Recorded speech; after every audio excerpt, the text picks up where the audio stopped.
ఎన్టీఆర్ జిల్లాలో ration mafia రెచ్చిపోతోంది. Ration mafia చివరికి విద్యార్థులకు పెట్టాల్సిన బియ్యాన్ని సైతం పక్కదారి పట్టిస్తోంది. రెడ్డిగూడెం మండలం రంగాపురం కస్తూర్బా గాంధీ హాస్టల్లో రెవెన్యూ అధికారులు ఆకస్మిక తనిఖీలు చేశారు. అక్రమంగా నిల్వ ఉంచిన 687 కిలోల రేషన్ బియ్యాన్ని సీజ్ చేశారు. ఈ బియ్యాన్ని బ్లాక్ మార్కెట్కు తరలించేందుకు హాస్టల్ ఎస్ఓ శ్యామల ప్రయత్నిస్తూ ఉన్నట్టుగా ఆరోపణలు ఉన్నాయి. అయితే రేషన్ బియ్యం అక్రమ నిల్వలపై కలెక్టర్కు నివేదిక ఇవ్వనున్నట్టుగా తహసీల్దార్ సుశీలాదేవి తెలిపారు.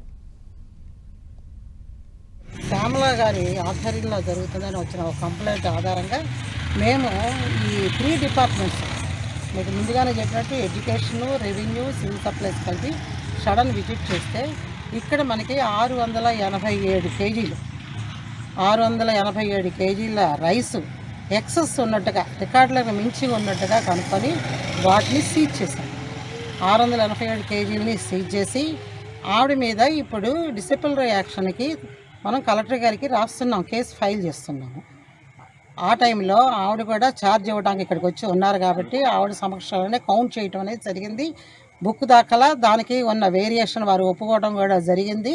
దాని మీద ఆవిడ మీద డిసిప్లినరీ యాక్షన్కి మనం కలెక్టర్ గారికి కేసు ఫైల్ చేస్తున్నాము.